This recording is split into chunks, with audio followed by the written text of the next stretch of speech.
Hello, listening people. Hello. Hello, Bartek. How are you doing? I'm doing quite well, actually, Ryan. How are you doing? I am doing confused. Yeah, I just watched a movie that left me scratching my head a little bit at points, and I'm also excited.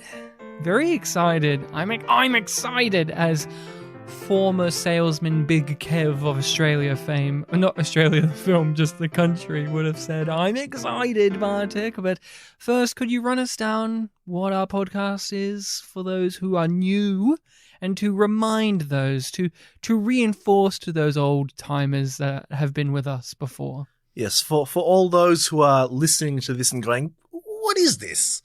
The answer to that is you are listening to Spit and Polished. No, that's the email. Spit and Polish presents Pictures Powwow. Spit and Polish presents being the whole shebang of the show. Pictures Powwow being the specific show you are listening to right now. Wow, he had to take a big breath to get it through. And we're called Spit and Polish, likingly, because we're always spitting. We are both Polish. Hence our names, Ryan and Bartek. Very Polish names. Everybody knows those names. They're extremely Polish. And this is our show in which we talk about movies that have come recommended. We call it Pictures Powwow.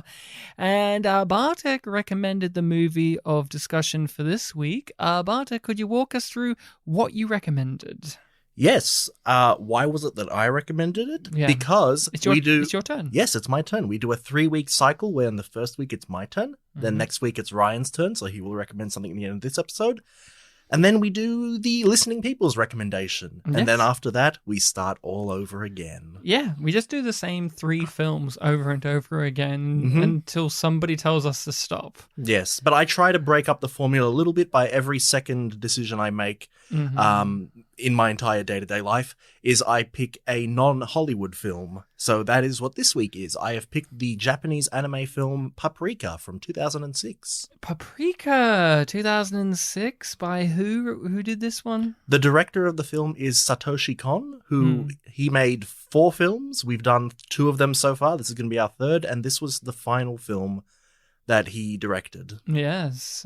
So we've done Tokyo Godfathers, Perfect Blue, and now this. That's the order we did them, not the order they came out in. Yes, we completely mixed it up. And in my own spare time, and I've seen Millennium Actress, and maybe one day we'll still do that one on the pod, just kind of round it off. But you have seen all of his films, all of his material, right? You've seen his anime show that he made. Yeah, all of the stuff he directed. Yeah, I know that he's done storyboarding and stuff and animation work and other things, but these are the directed things that he did. Yeah, and I've now seen all of his movies, thanks in part to doing this podcast. And like I said, I just checked out Millennium Actress at some point because I was interested in the pitch of that one.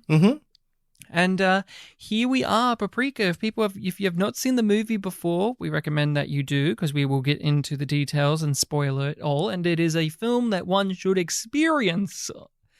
It's one of those movies where you should experience it. It's going to be I don't think it would be as satisfying to hear us kind of talk about it if you haven't at least seen it. I don't know. It's one of those where if somebody talked to me about Paprika before I saw Paprika, I don't know if it would make me interested or if it would be it's no substitution for just sitting down and seeing it.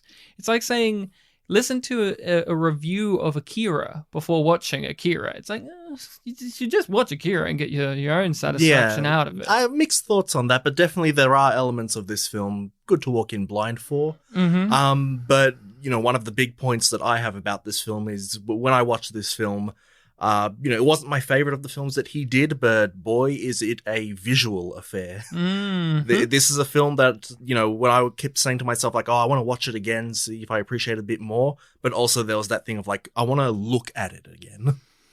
That's very fair. So yeah, let's walk through our histories with this. I don't have one. I've never really heard of the movie until you brought it to my attention when you first viewed it. I didn't really know much about it. You gave me a brief little rundown of its plot, and over the time since then, I've kind of heard it be brought up over and over again in the catalogue of movies that, hey, did you know that this big movie that people know stole or ripped off or inspired by this movie you haven't heard of? And that was the case with Inception, I've heard, where many people, and he even has it in the trivia on IMDb, Christopher Nolan's inspiration for Inception, because it's dreamscape reality, dreams within dreams, and all of that. Entering dreams, things like that. Yeah, with technology and the means to do so. And yes, and there are some visual iconography in here that you kind of see in Inception. The hallway specifically is very reminiscent in Inception. There's a whole bit in like a hotel hallway with the falling down and everything. But I did not really know too much about it other than it was going inside people's dreams. And I did have a little bit of a dread going into it because I'm not a fan of Inception, and I'm not and that shouldn't matter, but it did in a little way because I was worried walking in how much of this movie is going to be, hey Ryan, do you think any of it was real? That type of affair. Oh, and yes, I find that to be good, as I don't mind that kind of film and talk, but I also just wanted to watch. Give me something a bit more straightforward. Yes. And so I was a bit worried about that because also Perfect Blue was a really great movie as well, but there was that element to it at the end. It was like, oh, do you think she's really there? Or crazy, all that kind of stuff. And obviously there's elements to that in this movie. The movie plays around with that. Are we in a dream still? Are we? All of that. We're still inside. And and so I was a little bit dreading of that, but having seen the other filmmakers' works and being really left off on a positive note with Perfect Blue being the previous one I had watched, I was also very much excited because this is a very popular film out of this guy's catalog. It was this and Perfect Blue were always kind of the ones that I understood to be the big ones. So yeah, that's kind of been my run with it. I watched it last night in preparation for this podcast. I have the Blu-ray of it. It was on sale, and I thought, yeah, why not? Let's give it a go. I'll watch it for the pod at some point. So what about you? What's your history? So I might have briefly touched on this in our Tokyo Godfathers episode and maybe even Perfect Blue, but just to say it again.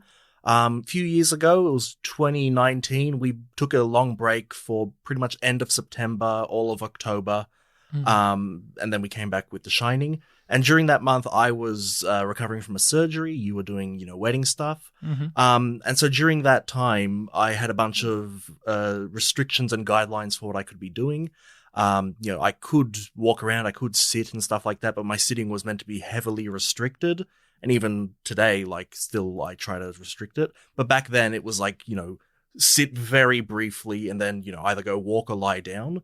And so with walking, you obviously get tired after doing a little bit of it. So I spent a lot of time lying down, and that meant, playing whatever games that I could from bed and also watching things. So during that time, obviously I'm an anime fan. In recent years, haven't been watching too much of it. But during that time, I was catching up on a bunch of things. And eventually I came across Paranoia Agent, the anime series that Satoshi Kon directed. I watched that thinking oh, yeah, I've seen this guy's film Tokyo Godfathers. This should be interesting, a bit more abstract. And that got me on this kind of roll of watching a bunch of more abstract things. And pretty much immediately after finishing Paranoia Agent, I watched it all basically in one run. I know I watched Perfect Blue immediately, and I think over the next few days I went through his other films, Millennium Actress and Paprika. So I had this whole basically catching up on everything Satoshi Kon made other than Tokyo Godfathers in a short period of time. And they were all enjoyable in very different ways. They all did very different things.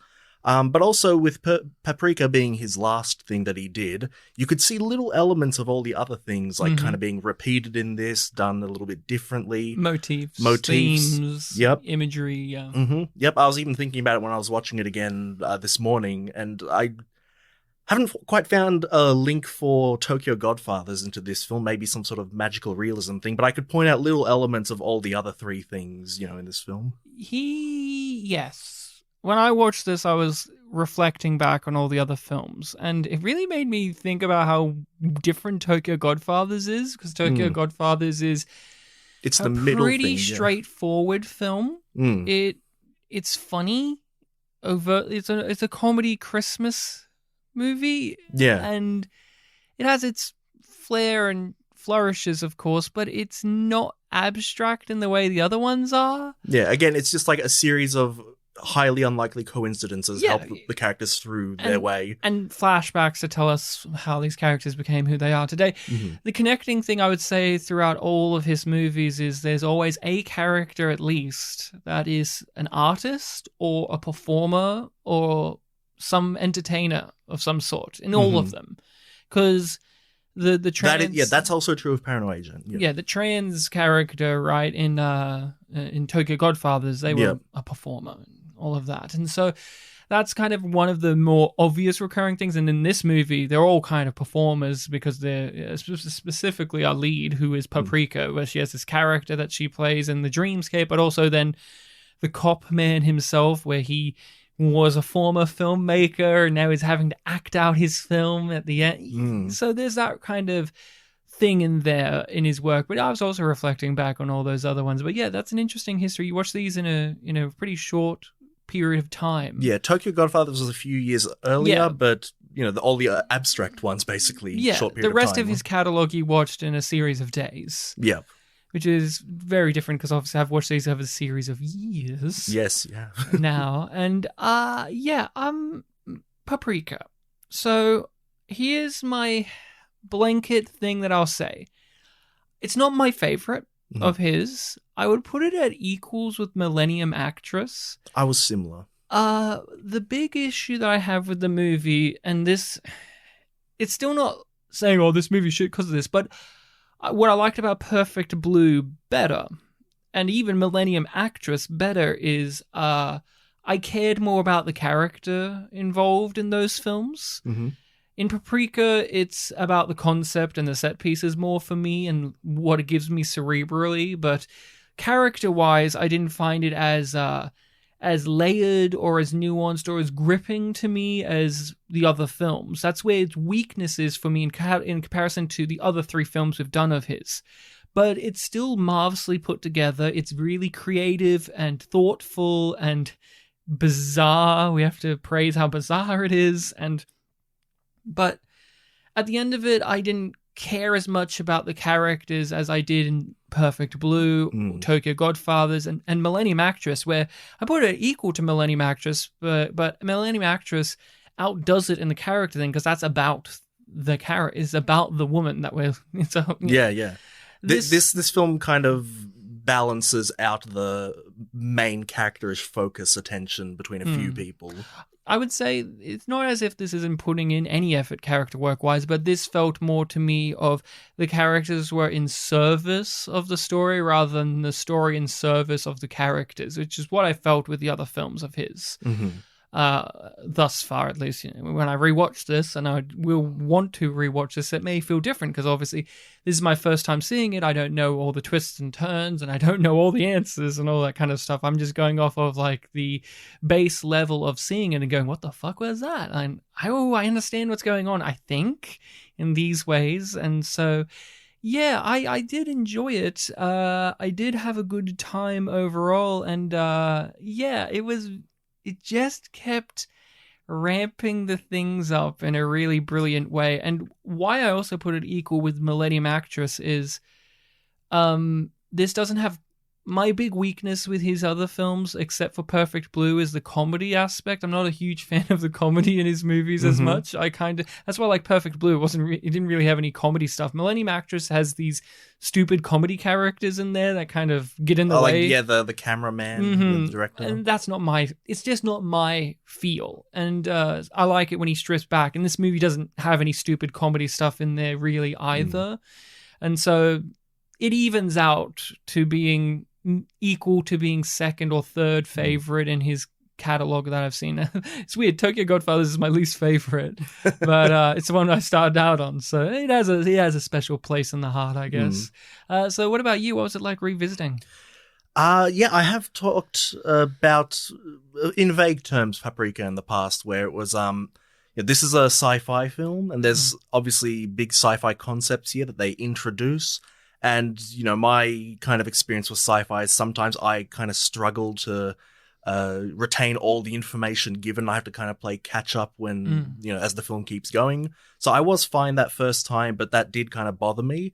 It was nice revisiting it, knowing, generally where everything goes. Like, I didn't remember all the concepts, but as soon as I heard like DC Mini, I'm like, oh, I remember becoming very familiar with this term a few years ago. DC Mini. It's like I'm back in 2019. I'm watching it in the same bed, so that's something. Yeah. So yeah, it was a lot easier to follow. And also because I knew where some of the characters end up, it was a bit easier to follow along their character journey and recognize, what was happening in each scene that they were in. Yeah. Yeah. But that being said, I still didn't remember the entirety of the cops story. So that was actually really nice to re-experience semi-fresh. Like I didn't remember the whole backstory with his friend or the film that he made, and it was really nice. See, that's going to be the thing that will linger with me from the movie. It's going to from now on. Yeah. I found that really well done because we start the movie with him, and he comes in and out of the story, and he's missing from for large stretches of the movie, to the point in which when he returns again, you're going, oh, you're going to matter to this somehow. Oh, I can't wait to figure out what that is. And instead of it being this elaborate series of reveals or whatever, which of course there are, it is more of an emotional payoff for me. I felt emotions on behalf of his character. That's why he's probably one of my favorite aspects of the movie. Again, it's the character work there I really like, and I wish there was kind of more of it there, but deliberately he is withheld from us for large portions of the movie, and it was super effective for him. But again, that's fine if he was just one of the character things in the movie that was like a secondary. But he was, because it was the most meat for me with that side of storytelling. It's what I'm going to linger with after we're talking about this, and the ending is also, it ends with him. Yeah, the last line he has with like the reflection of his friend, like that was really nice. Yeah, and him going to the movies and in terms of the self-reflection on Satoshi Kon's other works, this character really brings a lot of the Millennium Actress vibes. Oh, of course. Yeah. Yes, of course. But the sci-fi aspect, you bring that up, and it's very interesting to me because it is there, of course. They've got this gadget that goes into the brains, but I look at this more as a David Lynch type of affair, where it's this magical surrealism dreamscape world where I almost forget that there's a sci-fi aspect to the movie, where if we break it down to its basics, and this is my interpretation, if we break it down to its basics, there's an old man who can't walk, and he would really like to walk again. So he uses this scary dream technology to try to rule the world and get his body to the supreme being, and he becomes the devil. Mm-hmm. And they have to stop him. On a sci-fi level, that's, and basic story, that's how you do it. But again, I point to something like a Lynch or something like a Fellini or those kind of filmmakers who could take that kind of stuff and just spread it out and make it more abstract and more thematic. And the genre trappings almost break down to a level. And for me, I would not... Yes, it's science fiction, but I'm not going to think of this as a science fiction movie. I'm not going to think of this as a Satoshi Kon's science fiction movie. Because it's just as abstractly told as Millennium Actress and Perfect Blue, with these weird mirroring effects and overlays and jumping around and dreamlike visuals. And so that's where I come at it when we talk about it from a genre-specific angle. And what do you think about that? Are you still hung up on this being a little bit too much of your sci-fi affair? Is that still that little bit of a barrier for you on this rewatch, or what do you think? No, I still do kind of think of it as a sci-fi film, but it's not really a barrier for me anymore. It's just basically understanding like, what everything means. Because I could definitely see someone watching this film who might not know too much about, psychology or not be too familiar with abstract films or anything like that, and thinking that like, oh, every single big visual thing that happens is just an excuse to do that thing. Which, to be fair, there is that to some extent. Like, you wanting to do the little Tarzan scene, jumping to a spy film, and then just putting a bunch of all these random disparate elements into the big parade that you see throughout the film. Yeah. There is an element of like, oh yeah, I could definitely see someone wanting to, justify a way to do something like this, but still wanting to, have it make sense in some way. And an easy way to do that would be to have it be a dream, because dreams are, they even talk about REM sleep a few times in the film. They don't have to make sense, because it usually is just a, random jumbling of stimuli that you've experienced.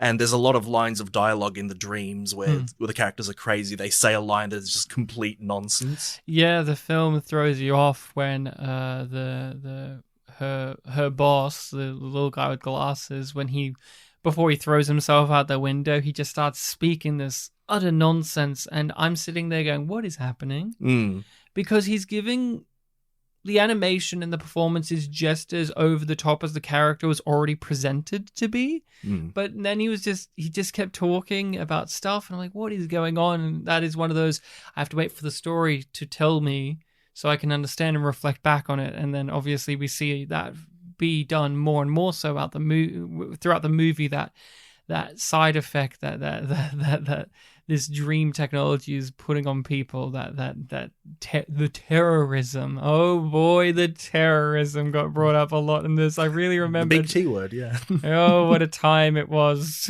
to really use that word. Oh, that's a good point, yeah. Yes. It was the mid-2000s. It was the mid-2000s. And so, yeah, talking about the visual flair, because that's something that you brought up. You were really excited to see the visuals of the movie. I completely agree. I thought the visuals of this were gorgeous, very expressive, very exaggerated, and striking, memorable. I thought it was really well done. There's like a couple of shots, due to it being the time period it is, where it's playing around with 3D, like the shot where she opens up the cupboard, and then the camera kind of pans over and then ducks down to look down the stairwell or this ladder that goes down, and it was a little bit video game cutscene-y in that moment. But outside of some CGI usage or 3D usage, animation here just kind of standing out, there's plenty that don't stand out as well. That there's plenty of use of CG and 3D animation within this that just don't strike me or catch my eye, and that's just a testament to it as well. I love the color palette in his movies. Very vibrant, but with a real nice use of shadow and shading, so that it doesn't feel as if you're just watching a cutesy kidsy cartoon. It's a bright, popping, vibrant color, but the texture of it and the shading and shadowing still gives you that you're watching something that isn't for children. This is for adults. Yeah. I remember way back when we were doing Tokyo Godfathers, I brought up that in his films, as much as he is making anime films, his character designs really try to be a bit more faithful to what people actually look like, that are from Japan, rather than just the typical Disney-inspired stuff. Yes. Although we did get the really fat guy in this movie who felt like an anime character from every anime I've ever seen ever. The big baby man. Yeah. And we'll get to that character. What an interesting character that was.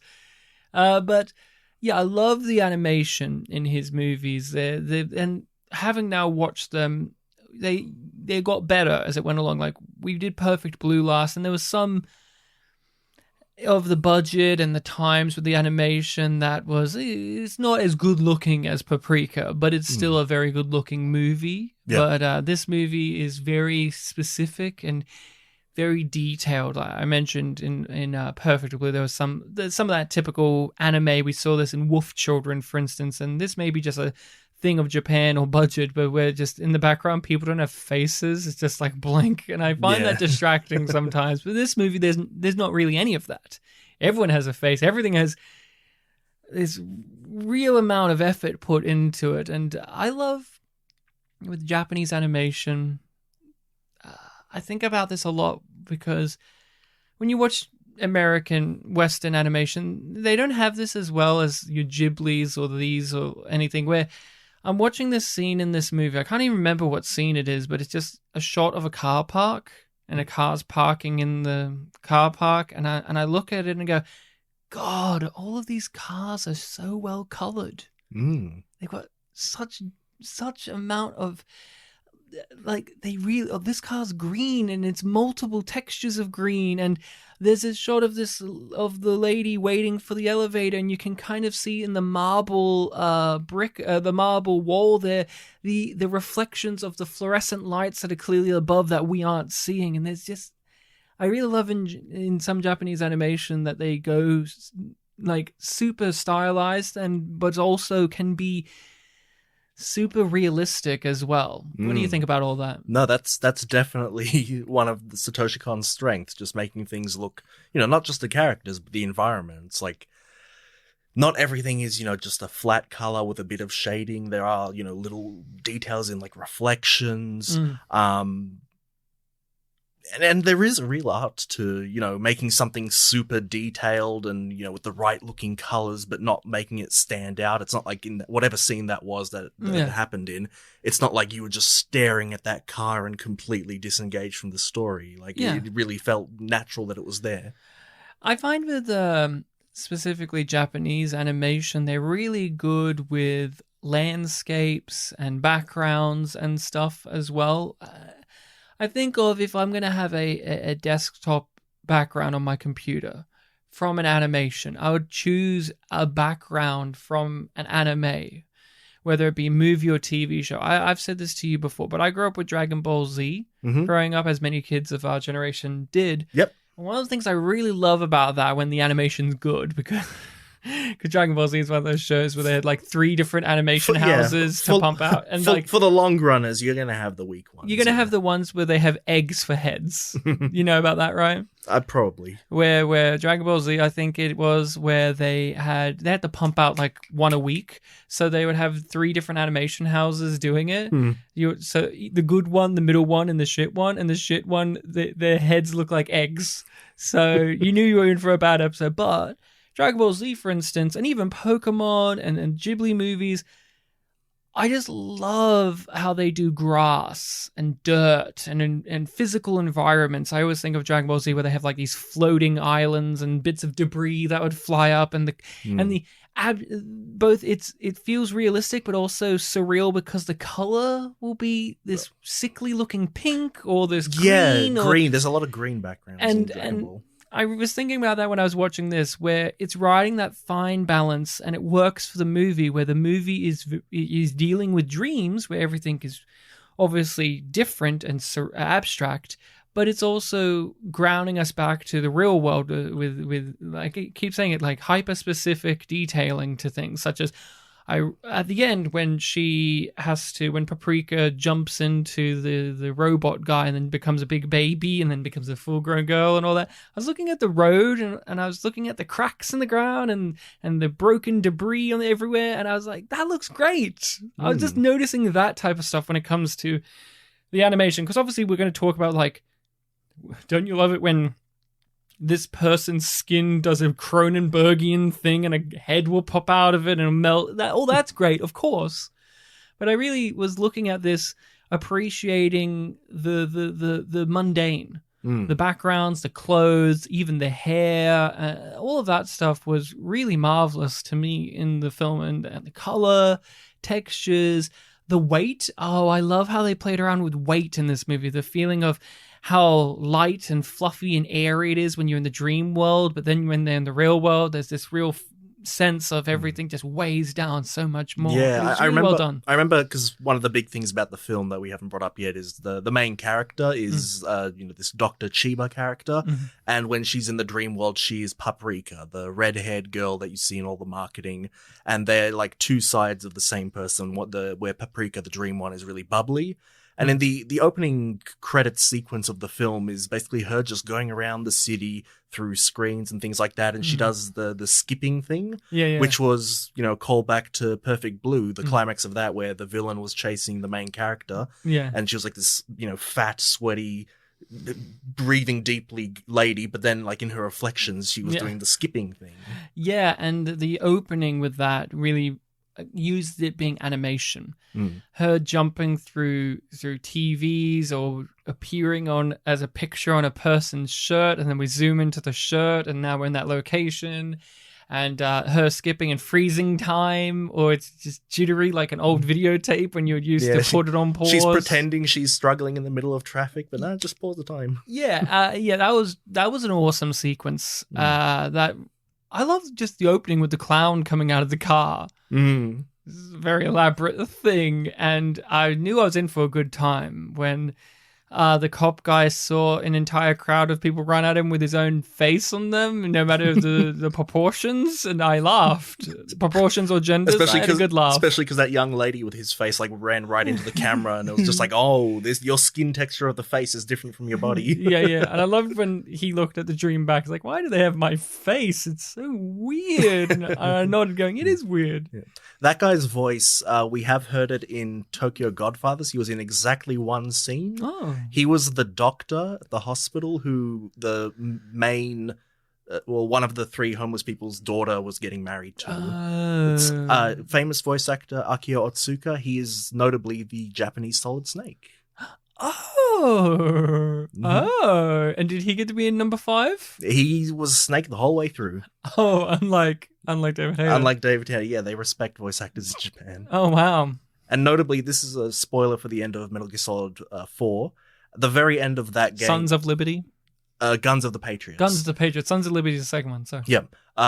There's a scene between Solid Snake and his father, Big Boss, and Big Boss in that scene is voiced by his father, who is also a famous voice actor. Oh, so in that series, Big Boss is actually voiced by a different person? For that scene. Oh, okay. Otherwise, it's the same guy, Akio Otsuka. Interesting. Any other voice acting people you want to bring up like that, or is that the main person here? There are a couple more I could bring up. The main character, Chiba and Paprika, we have heard her before, but I forgot about this until I looked it up.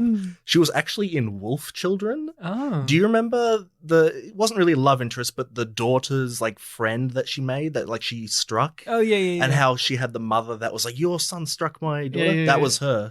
That's Megumi Hayashibara. She's actually, I think, the most famous voice actress from the 90s. Oh, okay. So she was, she's still like the Japanese Jessie from Pokemon. She's the blue-haired girl from Evangelion. So, and these are both roles that like she's still doing because again, Japan likes voice actors.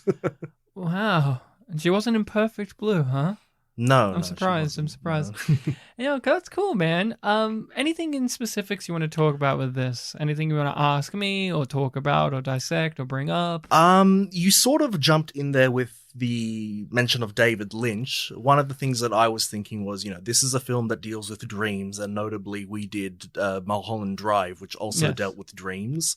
And in that film, I like that film a bit more, and I really gravitated towards a lot of the dreamlike elements there.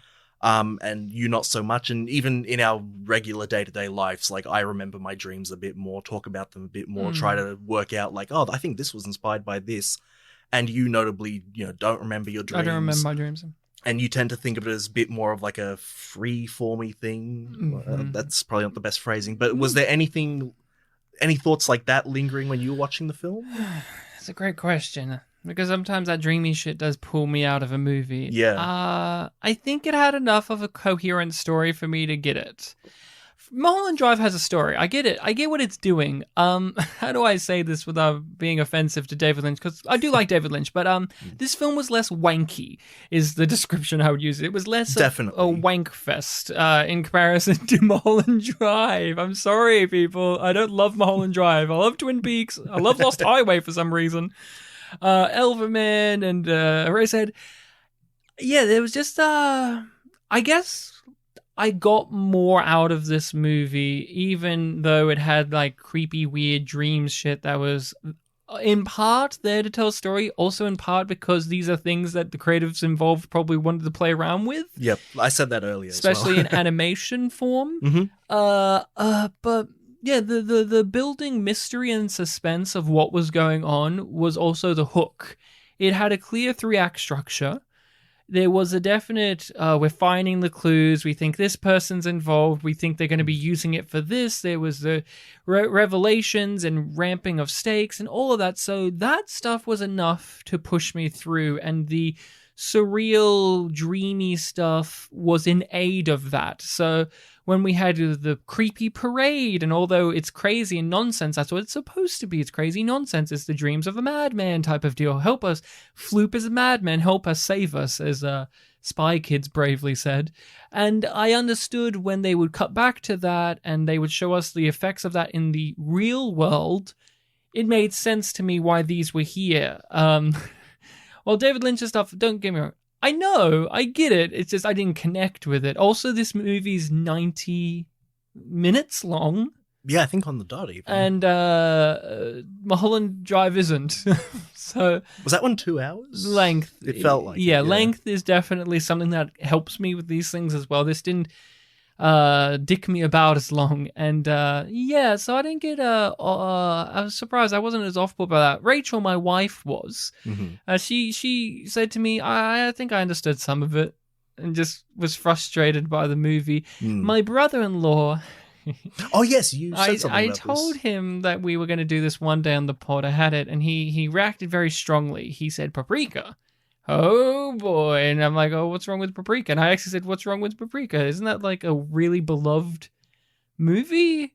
Anime movie? And then he sat back and stroked his chin and said, it is, I guess. Yeah, you got a point there. And then he started to tell me, without actually saying anything, that he didn't like Paprika. Mm-hmm. So he thinks, he's like, am I thinking about the right movie? I'm like, oh, so they go inside people's dreams? He's like, yeah. And then he just kind of, in a roundabout way of saying it basically said it was a movie that pissed him off. Mm-hmm. And he would be surprised if it didn't piss me off. But he would love to hear my thoughts on the movie. Richard, if you're here, hello. I'm talking about the movie now. And it didn't piss me off. I had a good time. I enjoyed myself. But yeah, there was this air of Paprika. Ooh. And so I felt like, am I entering some kind of weird thing right now? And it was weird. Yeah. Paprika's weird. Oh, for sure.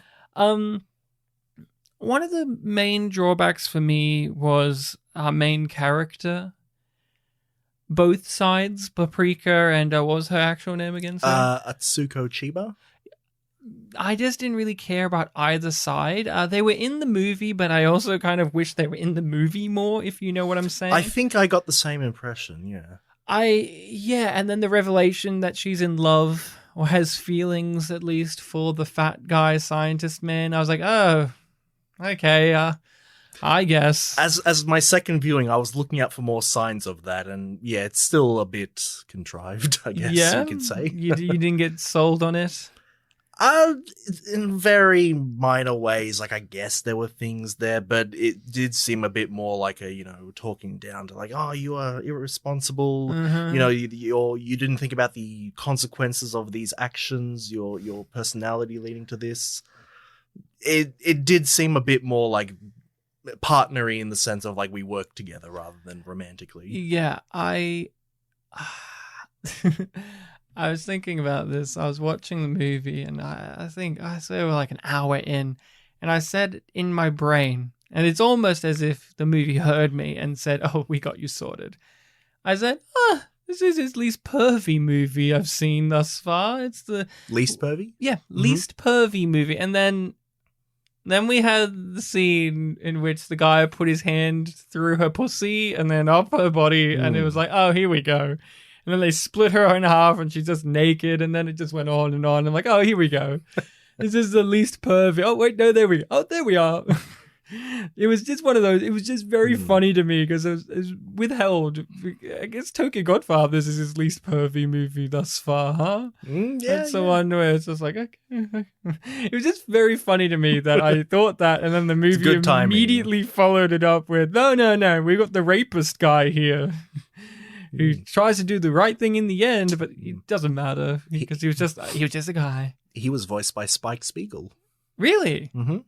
Oh, wow. I wonder if okay, do you ever wish, or because you watch more anime than me, when you say, oh, that's Spike Spiegel, do you, like, obviously people who speak Japanese would know this better, but like to me, I'd be like, oh, I'll take your word for it, but like, when he does the voice in this, does he sound different to Spike Spiegel? Oh, In terms of me saying like, oh, he was voiced by Spike Spiegel, this was one of the ones where when I looked it up afterwards, I'm like, oh, I didn't catch that. Yeah. Like most of the other ones I did, this one was like, oh, that surprised me. I didn't hear it at all. Because I'd love it if he sounded like Spike Spiegel. While also being like, I got my hand in you. Yeah, that's interesting. Yeah. I did really like that that sequence though. It was really it was marvelous. Very symbolic because like before that happens, like he's stroking her on like the surface of her skin and she's having like no reaction. But then, when it presses in and he's under the skin, that's where like she is reacting. Then he, she gets cut open and it's the Chiba inside of her. Yeah. And it's like, oh yes, this makes sense why. It almost goes without saying that if you put your hand inside someone, it's more hurty or graphic than on the surface, but symbolically it also makes a bit more sense. Yeah. Because it's not he's not groping Paprika, he's groping the real one inside. I've noticed in all of his films, and I can't speak for Paranoia Agent, but he has those running themes, motifs, ideas, images in the films, except for Tokyo Godfather, unless I'm mistaken. Violence, sexual violence, and violence against women is a recurring thing in all of them. Millennium Actress definitely has some of that in there. Perfect Blue definitely does. I mean, we have the whole simulated sex scene that she has to act out, and it's this nightmare. Sex is a nice word to use for that. Yes, well, do I have to say what it was? The R scene? Yes, but it was her character. Yeah, it was a film that she was doing. But it was, and then this is also a sexual assault scene in a far more, and that's a very interesting thing. That's in his movies is he, for the most part, have females as the leading characters, and they get violated or exploited or defiled by men or even other women, and not in that sense, but like in Perfect Blue, the other woman that's kind of after her, whether it's all real, whatever. But like, yeah, that's a thing. And what do you think about all of that? I mean, and do you want to touch upon that? I mean, you've also seen Paranoia Agent. I don't know if that factors into that show at all. I don't know anything about that show. Then it's weird. I'll say that it is definitely the most weird and the most abstract of his stuff, but based on some things that you've said so far in this episode, I think you'll get a lot out of it. I think you'll like it. Yeah, definitely there is that underlying thing going on. I can't remember in Tokyo Godfathers. There might have been some stuff like that with the trans woman, because like she did work in the bar, and I remember like maybe she got harassed a bit. Yeah. Yeah, I can't remember too much. That was more just about beating up the homeless. Well, there was a scene where, there were homeless hunters like beating up the Gin character, but yeah. Yeah. Well, what do you think about that being something that has been in his movies, that commentary about women and gender and the inequality and the brutalization there? What do I think about it? Yeah, because it's a recurring thing in them. Yeah, I hadn't thought about that until now, but again, also Millennium Actress, I don't remember too much about in that one. Yeah, it's not as graphic in that. It's more just the industry beat her down. Yeah, I guess I've only really got Perfect Blue and Paprika fresh on the mind in terms of that. But if it's been present the whole way through, then yeah, it's definitely something that he saw value in. And I remember, similar to Perfect Blue, there's that trivia point of like, both of these two films are based on a book that isn't really well known, and now the films eclipse them. And it's interesting to point out that we already mentioned Satoshi Kon plays a character in this film. Yeah, we mentioned that before we recorded. Yeah, if it was before, he plays. There are two characters in this film that work in this like virtual bar that the cop goes to, and Paprika has like a little meeting room in. The tall, lanky one is voiced by Satoshi Kon and is based on his appearance. And the shorter one is similar, based on the author of the novel. Which I thought was a very cute detail. Yeah, it's really nice.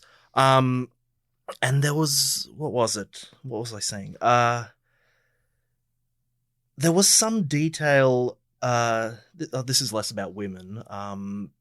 Where there's an undertone of certain characters in this story having gay relationships, and how in the novels it was a bit more abusive, whereas in this one the homosexual undertones is a bit more matter of fact, and the actual, relationships going on there are a bit more front and center. Like, this guy who wants power is manipulating this guy.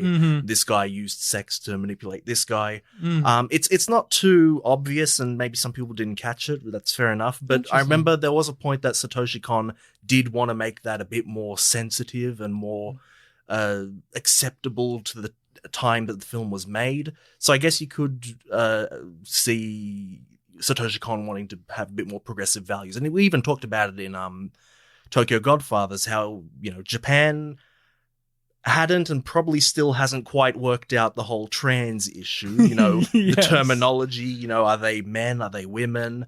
Are they gay? Are they gay? Are they not? When the translation uses the word fags, is it meant to be derogatory, or is it meant to be more about that okama word they had, which covers a huge spectrum of trans identity? Yes. You do get a sense that he is trying. Well, he does have progressive values and does want to show representation a bit more of a sensitive light, whether it works or not. I was going to say that because when I said pervy earlier, I meant that in as a general sense. Oh yeah, it wasn't for sexual gratification. No, this was, but no, I think this is Yeah. very important because there is a stigma when it comes to adult Japanese animation. We've had it here where we did Urutsuki Doji, which is a hentai. And let us not... And it's just one of the worst things I've ever watched in my life, and it's just horrid and vile and just all of this. And let us not forget, the episode before Tokyo Godfathers, when I said it was an anime film, you did immediately say, like, oh, is it going to be a hentai? Yeah, and is it going to be perverted? And I think there is a stigma from lots of people who don't understand that you can not be that. And I think that's what I've really come to appreciate from this film and his other ones is he was telling stories about the violation and brutalization of women and still being able to use nudity in them, but I didn't get the sense that this was a perverted way of getting it in there. It reminds me, oddly enough, that's how I'm looking at it, where I'm really respecting now that somebody in this industry that, for me, a Westerner, will often scoff at. Like when we did Wolf Children as well, I also was just like, oh God, is Bartek showing me some weird, pervy, furry movie? And that's because you agree, you've seen a lot and you know a lot. There is a general conception of, or misconception of Japanese entertainment, specifically adult animated ones, of there's this perv factor there. And although, yes, they're showing nudity here and it's done in this way and there's animated nipples and so on and so forth and there's sexual violence here or dreamy sexual violence and all of that, there's a point rather than just... There's a point to it. There's a commentary. There's something to be explored in Perfect Blue, and there's something to be explored in Millennium Actress and this, and so on and so forth, of when it comes to the male gaze and how the industry of entertainment in these movies treat women and so on and so forth. It isn't just Urutsuki Doji or others where it's just like the filmmakers are just perverts and they don't care that the women are treated like meat or that they're actually underage school children or any of that kind of shit that definitely puts a stain on this side of entertainment for people like me who... There is that level of, I'm not going to watch Japanese shit. That's all weird and pervy and gross because I'm a good Christian boy. No, there was that one shot in the final parade in the city where it's like the girls wearing the middle school uniforms and the men with the phones like looking under their skirts. Yes. But that was also done in a very specific calling something out way. And that was obviously directly addressing that kind of thing where it's like, the people are obsessed with panty shots. They are. But yeah, I really loved Paprika. I really did. It's, again, not my favorite of his films, but I'm going to be excited to watch the Perfect Blue, Millennium Actress, and this one back to back at some point. That would be a great Yeah. When I say great movie night, I mean it will be a very weird and depressing movie night. Yeah, I still have to rewatch Millennium Actress, so I've seen the other films twice now. Yeah, and again, with Millennium Actress, that one's more, when it comes to the commentary on women, it's more the industry and men and just general, rather than violent in this fashion here or in Perfect Blue. But I don't know where else to go from here, because I when it comes to breaking down all the dream stuff, there's many things that we can go with there. But for me, what I got out of it was, I really love the cop's side of the story, his own understanding of himself. The psychiatry stuff worked for him, where he found the root cause of his problem, and now he can be free of it, and he can go on, and now he can be satisfied with who he is. That he is no longer the man who didn't make a film. That's irrelevant. Now he is the man who's living out the film itself, which I thought was a wonderful thing. And then obviously, I don't know, like the guy who's got like in a wheelchair and he's mad with power, all of that stuff I didn't really care about that, and I don't think the film cared that much either. It just kind of comes in at the end, and it's just a thing that happens to me. And and all of the weird dreamy stuff, it was great for set pieces, of course, but there were recurring images throughout the movie that really got you thinking and feeling. And there is a sense also that you can link some of those recurring images in the dreams to the dreamers, because they mention like that the dreams are merging. So you got like the film elements from Konakawa the cop. Yep. You got all like the dolls and stuff from Himuro, the guy that falls off the Ferris wheel. Yeah. And probably a lot more of those colorful things from not just I forget, is it Shimmer, I think, the short guy. And there was one other dreamer. Oh, the fat guy, Tokito. Yeah. Like all these little elements, merging together. All the people who have used this device, connect to the dream world. And you see just all these ideas that come from their heads together. Yeah, I really like there's that section of the movie where Paprika's telling basically herself that she's a coward and just go off with the loser fat guy, and I'm going to go off and be a hero, and then immediately fails and is like, what should we do now? Run. And I think, I like that idea. And then she merges inside the robot with herself and him, and they become a whole person again.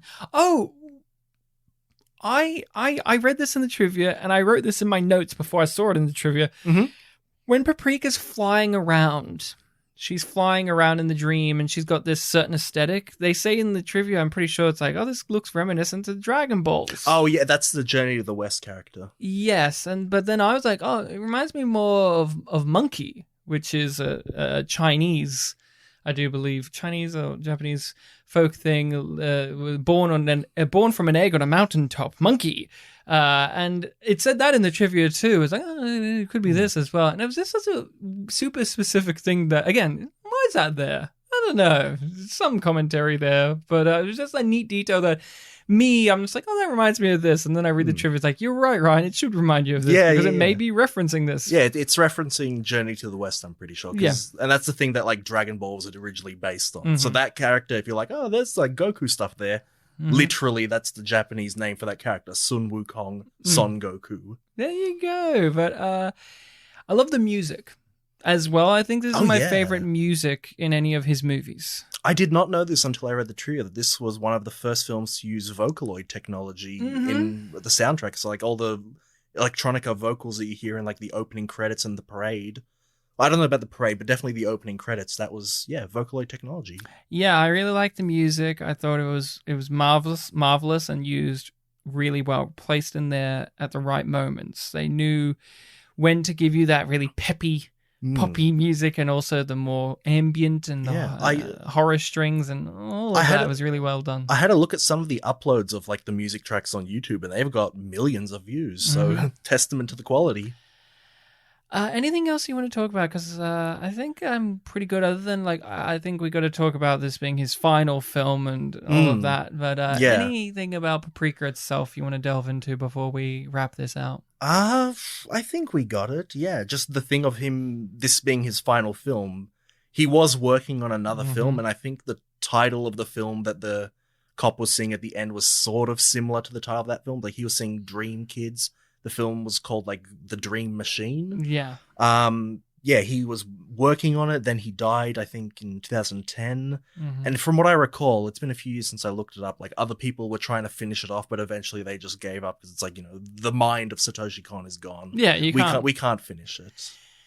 Do you appreciate that or not? When say a big author or big creative force like that, they have a project that's semi-complete, half done or whatever, and where do you land on that? Where do you think no, they should just leave it undone and we just never get to know what it was, or do you think, where do you land on that in terms of, or do you think it's all right for another person to come in and finish it off? Because there's many famous authors and filmmakers and that stuff has happened with. I know that last year, the long running manga series Berserk, the author of that died, and now that's just unfinished. Yeah. With me, if it is going to be continued, I would want it to be continued by someone who has been working on it alongside the main guy and could even be, partially credited for the creation of it. If it's just some other person, then I don't think. I think it's hard. I think sometimes when you hear, oh, this author or this creative passed away, and they got somebody who's an equal contemporary of their field to finish it off, you go, oh, that could be good. But there is that level of, I don't know. I'm reading the Dune books at the moment, and I know that the author of those died before he finished them, and his son took them over. I think a similar thing happened with the Hitchhiker's Guide to the Galaxy. Yeah, and his son took over them, and his son has made so many books saying that, no, they were all from my dad's notes. It's like, dude, you've been making books for 30 years off of this. I feel there comes a point where you have to go, I don't think your dad made this many notes. But I think that's all I've got for Paprika. Yeah, but just on that point of you saying that this is his final film, I think that it is nice and poignant that he was actually in the film. Yes, because he hadn't done that before, right? No, I don't think so. And also his character, like the first time you hear him speaking, it's to the guy that loves film talking about film, which that was just a really poetic meta touch. And the film does end with the cop guy going to the cinema and they're all showing his movies. Which, if this, and I don't mean this to be mean-spirited, but if this wasn't his last movie, you would roll your eyes at that a little bit going, oh, okay, we get it. Your movie's okay. But this is his last movie. And so there's this warmth that goes into your heart going, oh, it's kind of like this movie is saying, remember all the other ones I made? Because this will be this is the last one. Your journey ends here when it comes to my films. But so I would imagine you'd say then that like for the 3 years where this film was released, but he hadn't died yet, that was like, fuck you. Yes, if I saw it in between then, yes, I'd have been like, oh come on. It's like if Quentin Tarantino put in his movie a movieplexes that's playing nothing but Tarantino movies. It's like, shut up. But no, it's fine here. Okay, I recommend Paprika. Of course, you recommend it. Yes, I do. Where would you start with his filmography? What's your recommendation? Would you start here? Would you start with Tokyo? What would you do? Because that's a good question. Because we both watched all his stuff out of order. I guess we both started on Tokyo Godfathers. Yeah. I started with Tokyo Godfathers, then a few years later, Paranoia Agent, and then the rest of the films chronologically. I mean, if you're aware of him, you may as well start and just go through them chronologically. Maybe you can save Paranoia Agent for the end, since, you might want to watch just the movies first. Yeah. Which is completely fine. But I'm pretty happy to say either, Perfect Blue or Tokyo Godfather is a good place to start. Especially if you are walking into it thinking more along the lines of like, ooh, I'd like to see some more abstract stuff. Maybe do start with Tokyo Godfather, since that is the most straightforward. Yeah, I would say... I'm not too sure. I think you start with Perfect Blue. Don't get me wrong, I like Tokyo Godfathers, but it didn't make me super excited to see his other movies. Perfect Blue did. Yeah, generally, chronological's my way to go. I don't know, I would just go Perfect Blue, Millennium Actress, then this in that chunk, and then Tokyo Godfathers, and I can't speak for Paranoia Agent, but those three really feel of a piece to me. Mm. And Tokyo Godfathers feels like a little fun thing that he did. I don't know. It's very odd to me. I have to revisit that movie at some point as well for Christmas. Yeah, well, I think that's what we did. Yes. One day I'll recommend a Christmas movie that's weird. But I've got a recommendation to make for next episode, if you're okay to hear that. That's really good because it is actually your turn. I do have a pick, and I'm doing something different. Because this is a thing I want to talk about, but I don't know what other podcast show we have that fits the format of this. Mm-hmm. I want to do a short film. And when I say short film, I mean it's like 40 minutes long. Oh, I think that technically counts as feature length. I don't know, but this is also, well, I accept it. It's a film. It's 3 films strung together called Dr. Horrible's Sing-Along Blog. Oh, I've heard of it. Made by everyone's favorite entertainer in Hollywood, Joss Whedon. It was originally an internet series that was released in 3 chunks. I feel like talking about it. I have thoughts. I want to revisit it and see how I feel and see if those thoughts line up. And I'm pretty sure you haven't seen it. I have not. It's a musical. So is it like combined 40 minutes? Yep. Yes. And I'm pretty sure you can find it on YouTube altogether, but it was originally released on the internet during the writer's strike back in 2008, I want to say. Neil Patrick Harris, all of that. It's an interesting little project, and I want to give it a discussion. I go, it's not really a film in the way that we do them. This wasn't theatrically released. It's not, the normal length. But at the same time, it doesn't match any other format we do here on our show. So I just go, pictures powwow. I'm breaking rules. I'm a maverick. But I feel like we're going to have some stuff to talk about with it. Next week, Spit and Polish becomes a hack fraud podcast. Yeah, hack fraud podcast. Yeah. We remember it so you don't have to. So, Ooh, lampshade. No, that's a shot taken. You know who you are, Doug. So that is that. Bartek, where can people find us? You can find me in your dreams. But in real life, you can find us at, I almost said this at the beginning of the episode, spitandpolished@gmail.com is our email if you want to contact us directly. But if you want to find us just by using the keyboard, you can go onto internet browser of your choice, look up Spit and Polish. You might find our Facebook page, Spit and Polish Presents. You might find our Twitter, also called Spit and Polish Presents. Remember the presents, otherwise you'll get shoe shining stuff. And we upload our episodes to a bunch of different podcasts. All of the ones. All of them. Even YouTube. We do it there as well in case people like listening to podcasts on that browser. People do. I don't know why, but they do. Yep. Yeah.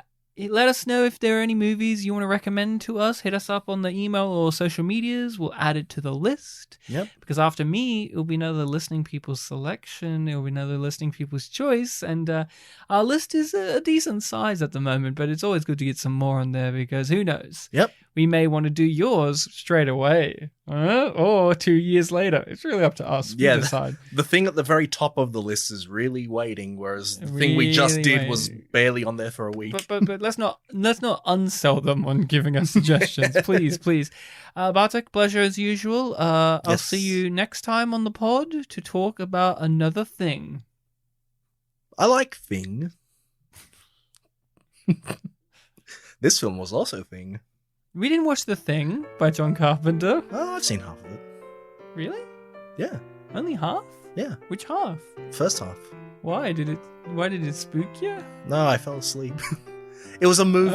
It was a movie night. The conditions weren't perfect, so it wasn't the best. But you didn't see the spider head? I don't know. That means no.